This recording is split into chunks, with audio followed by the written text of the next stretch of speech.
And welcome to another episode of Basic Thoughtonomics.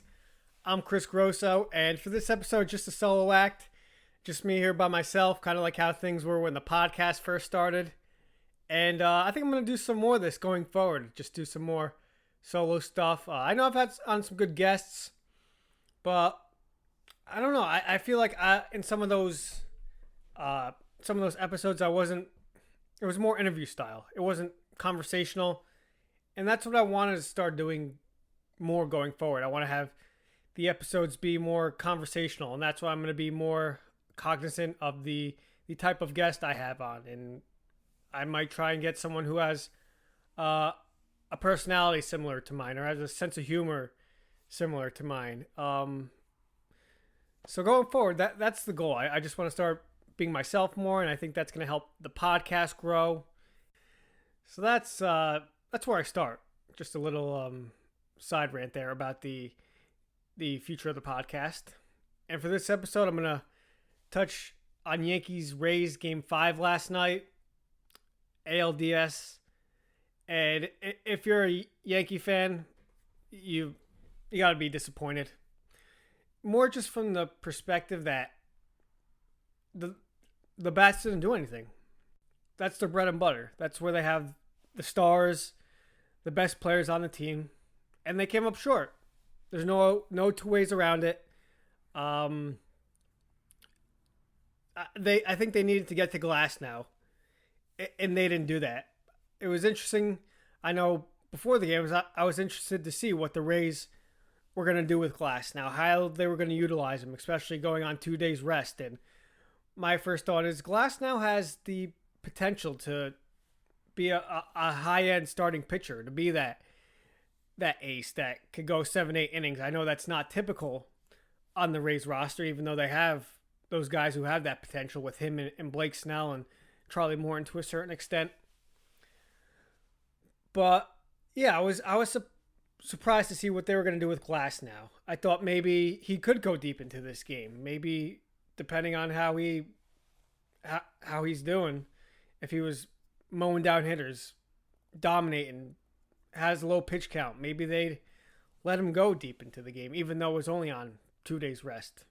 But as we saw, I think the plan was the Rays, they wanted to use a different pitcher each time the batting order flipped. And that's clearly what they did. So they got enough out of Glasnow, only went 2 innings. And the Yankees, they had him on the ropes in the second inning. They didn't have the base runners, but they had the counts to make things happen. And this was a huge part of the game. Stanton 3-0 leading off the second inning. Grounds out to third. And he got a good pitch to hit. He got a pitch right there. I was thinking while I was watching that, I'm like, oh man, like I wonder what Glasnow is gonna do here. And he just he straight up challenged him. I was thinking maybe he's just gonna say a prayer here and just throw this fastball and say fuck it. And that's kind of what he did.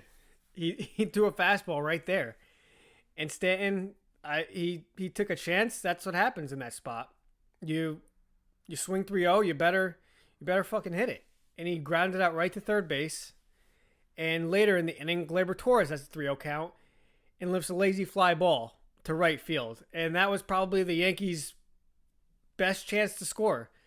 Judge obviously hits the homer to get them on the board.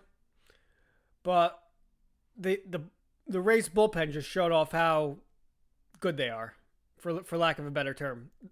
They're not well-known guys, as we know.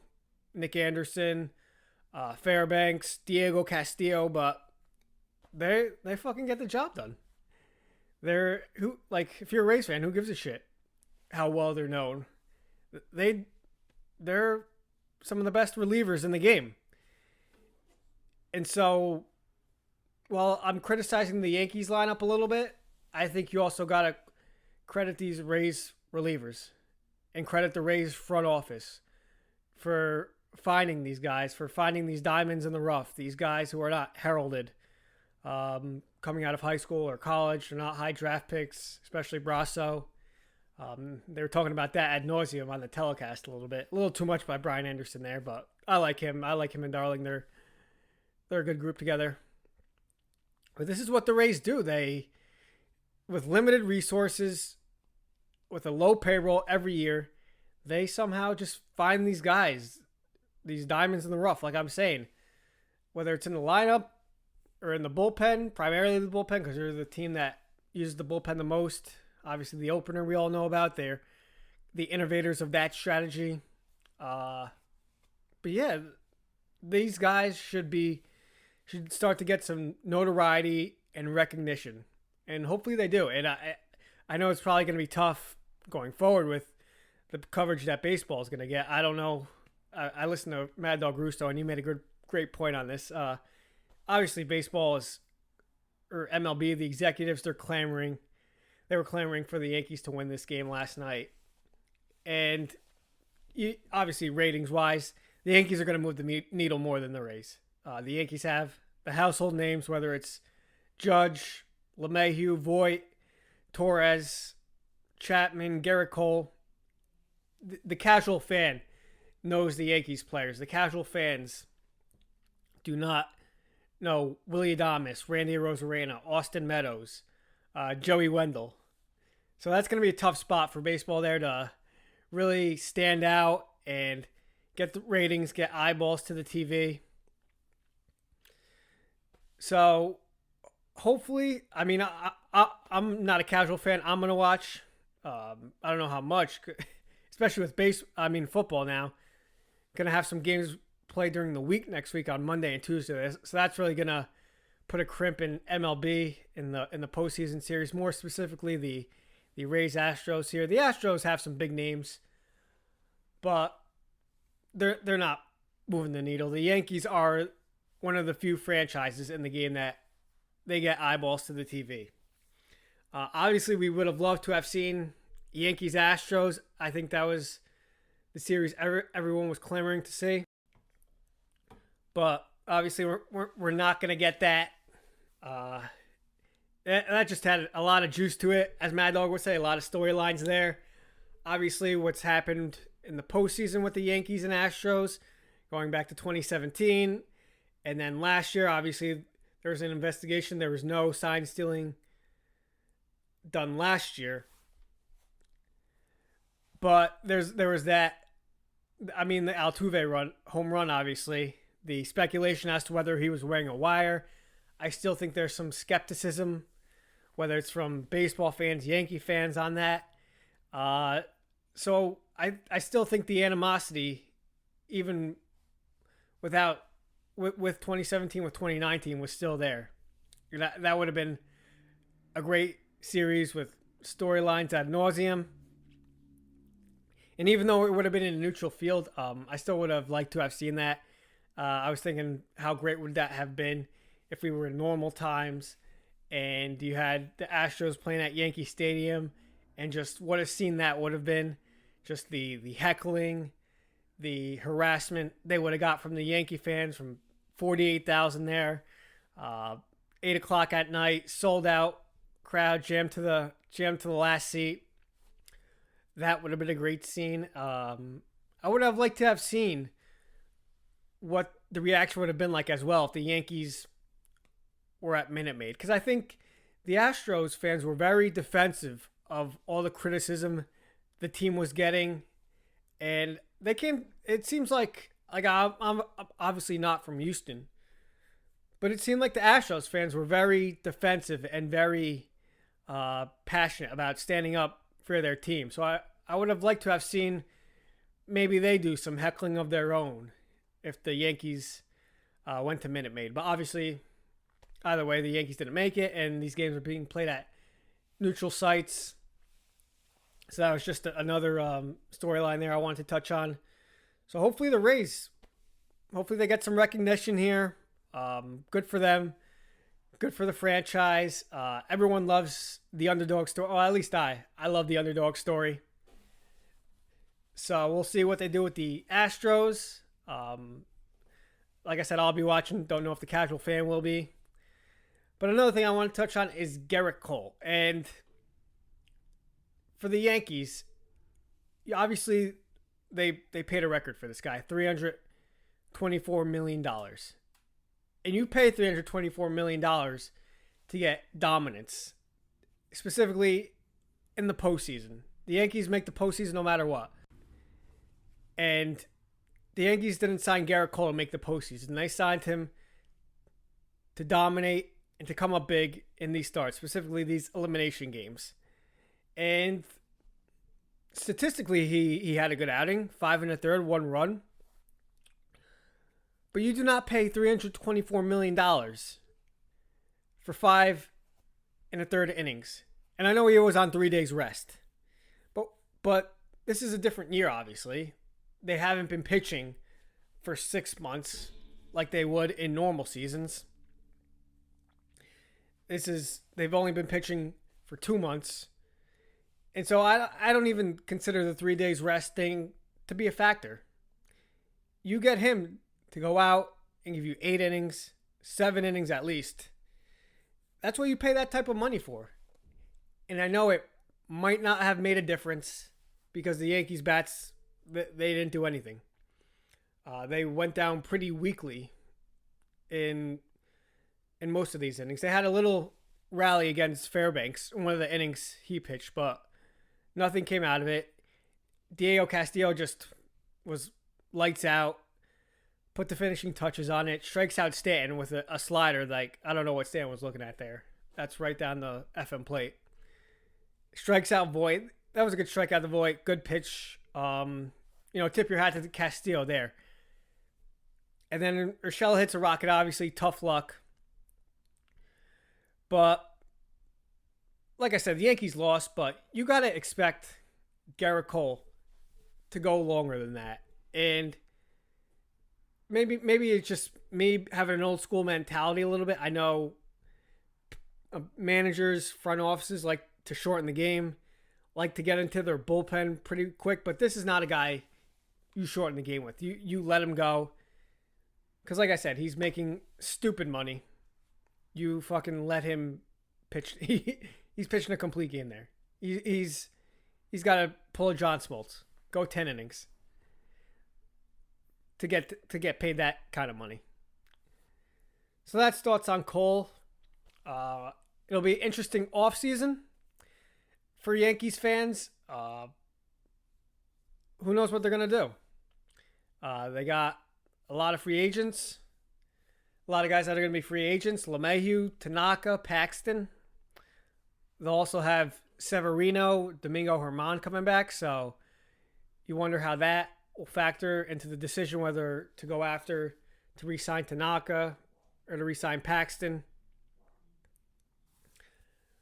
I think their number one priority is going to be to re-sign LeMahieu. That'll be interesting to see how those negotiations go about because LeMahieu, he's a little older. He's 32. And in years past, I feel like that's still pretty much considered a prime for most guys. But we see what happened with Albert Pujols. He was 32 when he was a free agent after the Cardinals won the World Series in 2011. And I'm not saying the Yankees are going to have to sign DJ LeMahieu to like an Albert Pujols contract. Obviously, not at all. But it'll be interesting to see because it seems youth is more valued in the game than ever. And we'll see because it seems there's some guys out there who are anomalies, the Nelson Cruzes of the world. Some other guys are escaping me, but there are some guys who are playing well into their late 30s and 40 for even someone in the case of Nelson Cruz. But then we see guys in their early to mid 30s taper off. And you don't get the sense though LeMahieu is that kind of guy who's gonna just lose it like that quickly. It's not like he's a big hulking guy with a lot of moving parts in his swing. His swing's pretty compact, pretty simple. Are the Yankees gonna look to lock him up like for the rest of his career? Maybe a 5, 6, 7 year deal, or are they gonna try and go short term? And what are other teams going to do? And that's something to think about, how other teams are going to value LeMahieu. So I'm super interested to see how that plays out. As far as Tanaka, I think he's done, especially the way he ended with not a good start at all. and that's kind of been uncharacteristic of Tanaka. He's had a great playoff career for the most part, with the exception of his last start, and it's gonna be weird to see Tanaka not there. He was a staple for this team for 7 years. I remember when he first came up in 2014, how he just took the league by storm and how dominant he was. And you thought, like, wow, this guy's he's gonna be an ace for years to come. And I know for me as a Met fan, it's always also one of those times where you have those thoughts of like fuck the Yankees. Like, of course they do it again. Of course they have the money. Of course they have the resources, and they get the best international free agent out there. And I remember I was at one of Tanaka's starts early in his career. It was at Citi Field for the Subway Series, and he just dominated the Mets. That was a very frustrating night, I remember. And I was fucking pissed, thinking, like, of course the Yankees get this guy. This was when the Mets were just in the kind of the doldrums of their spending days, and right in the middle of that Madoff scandal. So I remember that outing specifically. And Tanaka looked like he was going to, like I said, take the fucking league by storm. And then he came down with that UCL injury. And usually the way to treat that is to get Tommy John surgery. And, well, you can also treat it without surgery. But I think the more effective thing long term would have been to have gotten the Tommy John surgery, because I just think that more fixes things. I don't know. I'm not a doctor, but my sense is that you're kind of just have a new elbow, as opposed to having to rehab it and kind of treat it in a different manner. And after that season, Tanaka was never the same dominant guy. Of course, he had outings where he had outings where he looked really good, looked like an ace pitcher, but he never kept that up for a long period of time, and he had a lot of clunkers after that too. So it was a very up and down career for Masahiro Tanaka as a Yankee, and for him, it's the end of an era. 7 years with one team.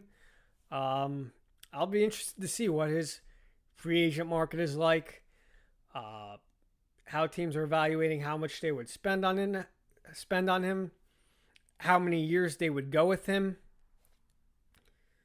So that's another interesting storyline that will play out specifically with the Yankees and in this offseason. James Paxton too, and I don't envision the Yankees are going to re-sign him. Just too much injury history there. He's too fragile. Obviously, he had his moments where he pitched like an ace, and he pitched like that, like the guy we've seen in Seattle too, when he's healthy and he's on his game. And we saw in the playoffs last year, Game 5 versus the Astros, he had some big starts in the playoffs last year, and he's got that top of the rotations type stuff with that high 90s fastball and his good curveball when he's got control of it and can command it and locate it. So with Paxton, I think similar to Tanaka, just kind of a lot of potential that went down the drain there. So I think from that standpoint, I don't think these two guys are going to come back. Is Trevor Bauer and the plans for the Yankees? Who knows? Obviously, the Mets are going to be, assuming everything goes smooth with Steve Cohen, Mets are going to be in the hunt. Finally, they're going to spend like a New York team should and spend like a big market team should. Although I know for me personally, I don't know if I want to go after Trevor Bauer. The talent's there, but he's a little bit of a nutcase. And it's funny because I actually met him. It's a funny story. Not a funny story, but It'll sound funny, like in the bathroom at MLB Network when I used to work there. And he seemed like a very humble, nice, nice guy. Was just having normal conversation, talking like a normal guy. But then we see his antics on the field, and oh my god, this fucking ridiculous. What he did in Kauffman Stadium, throwing the ball over the center field like fence. Like, what are you thinking, bro? Like, what goes through your head? And I know the Indians were totally turned off by that. Terry Francona probably thought he's a fucking nut job. And that's why they traded him to the Reds. And then we see his antics on the mound this year. And maybe that's kind of due to there being no fans in the stands. I get it's a different environment this year. You maybe need to jack yourself up, have a little more fun. So he was, I remember when he struck out one batter, he imitated like he was chugging a beer. And then he would do his Conor McGregor strut. I mean, that shit just turns me off. And I start to think, how would he fit in New York? This is a totally different animal when it comes to the media and the coverage that the teams get. And you got to have thick skin to play here. And he's obviously very vocal as well. The stuff he says on Twitter, I don't know. It's too fucking much for me. I know he tweeted, Yankees, I think you need a starting pitcher. Same thing with the Mets. The Mets are obviously going to be in competition there for his services. Like I said, I don't know if I would go after him, but I'm sure a lot of other teams are going to be inquiring for his services too. It's funny, he say though he thinks every player should play on 1-year contracts. And yeah, I'd like to see how you think about that. If you have a freak accident, blow your arm out or something, I'd like to see how you feel about that then. So we'll see. Obviously, Bauer's the number one guy out there. I think for the most part in the rotation that they're probably, obviously Cole's going to be there. Severino is going to come back.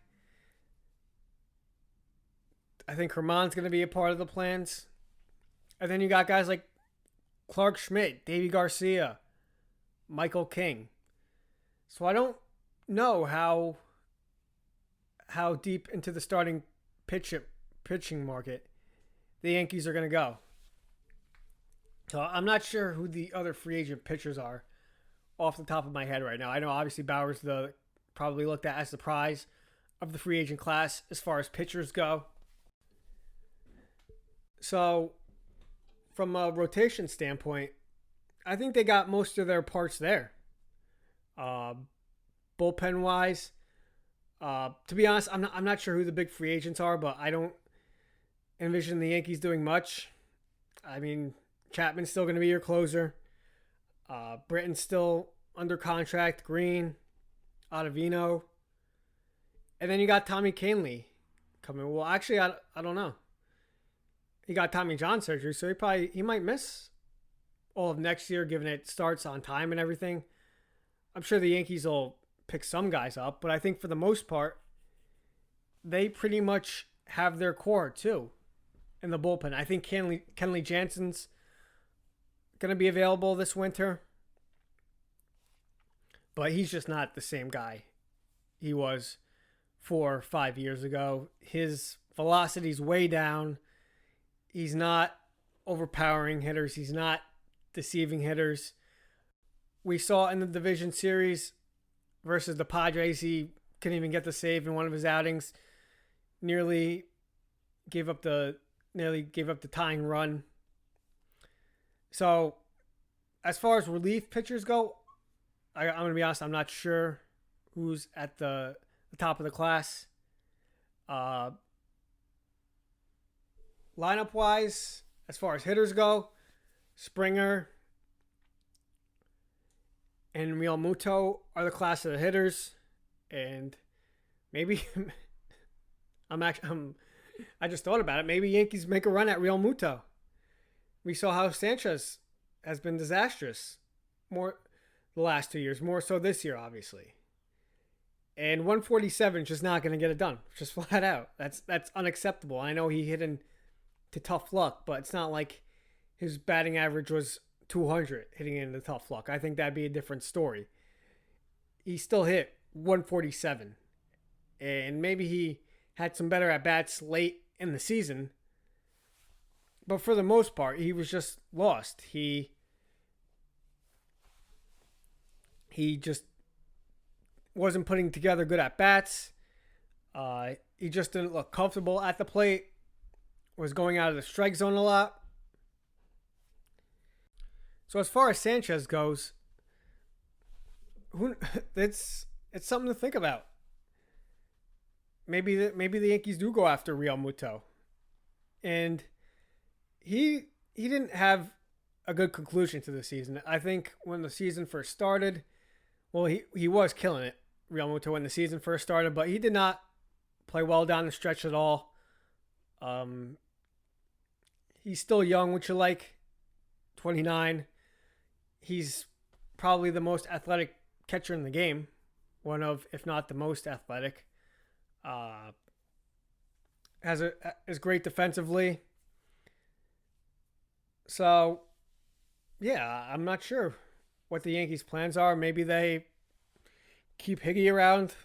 He had a good postseason, had a good series versus the Rays. That'll be very interesting to see what they do with Gary Sanchez in the catching position. But outside of that, I think they might be set. Voigt's going to be there. Glaber's going to be there. I think Urshela's going to be there. Him and Andujar are going to, I guess, I don't know if they're going to battle it out, but I think Andujar is still going to, he's still going to play into this mix somehow. What we saw his rookie year, he's still very young. He's 25. Had a down year last year. Obviously was hurt last year. But I still think he has a future in this game. Whether it's third base, in the outfield, maybe DH. I think the Yankees have to do their due diligence and see if he has a role on this team. And maybe they trade him. Maybe they trade Andujar. Maybe look for a bullpen arm there or starting pitcher there. So, either way, though, I think they have their third baseman set.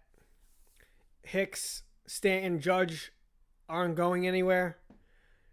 Clint Frazier, it'll be interesting to see what they do with him and Gardner. The Yankees do have a team option on Gardner. I get the sense, though, they're going to pick it up. I think they love Gardner. They love his presence. They love his leadership. Yeah, he's a little older. He's 37, I think, but he hasn't shown those signs of decline, really.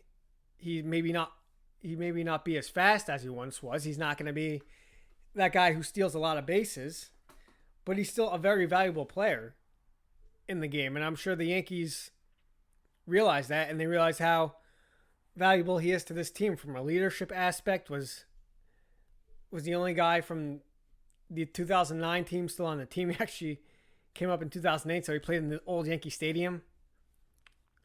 But I think he's going to come back. So I think for the most part, the Yankees have most of their lineup set. And I think for the most part, this is going to be the team they're going to go with into next year. And the thought process on that, I don't know. The Yankees, they obviously came very close to winning last night. I still think this is a great team. I think even if they got past the Rays, they would have been the heavy favorites versus the Astros to go to the World Series. If they were to, it would have been interesting to see how the betting would have been, who the favorite would have been if they played the Dodgers. I think lineup wise, the Yankees would have stacked up evenly with the Dodgers, if not better. Rotation wise, obviously, the Yankees probably had the best overall starting pitcher versus the Dodgers. But Dodgers might have had a little more depth with Kershaw and Dustin May and Julio Urias. But I think the Yankees, I think that they probably actually would have been favored if they were to have played the Dodgers in the World Series. By far, they would have been favored to beat the Braves if it was the Yankees-Braves matchup. So I don't think the Yankees are going to do too much different.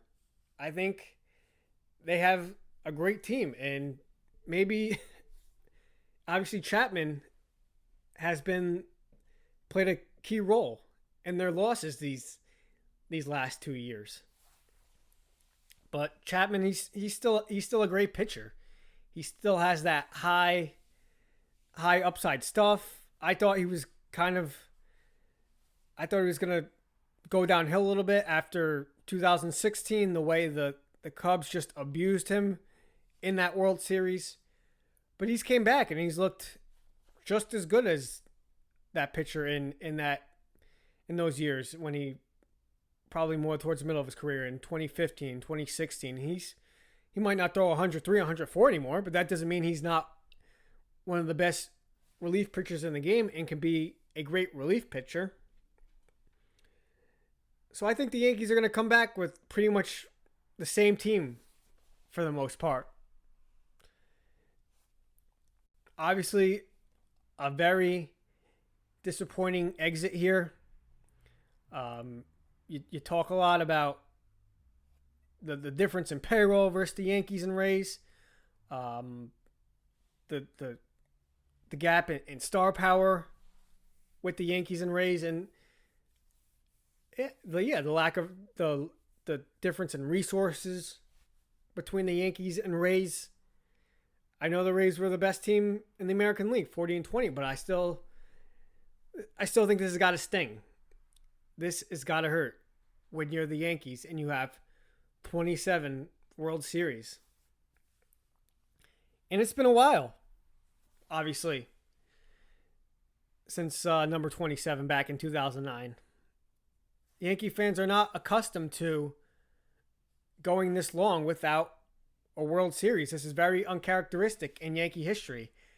And as a Met fan, I guess I would trade anything just to have the Yankees' success in terms of regular season and postseason. I would kill for that. It shows how accomplished this franchise is.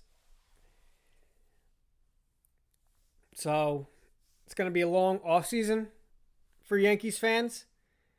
Hopefully,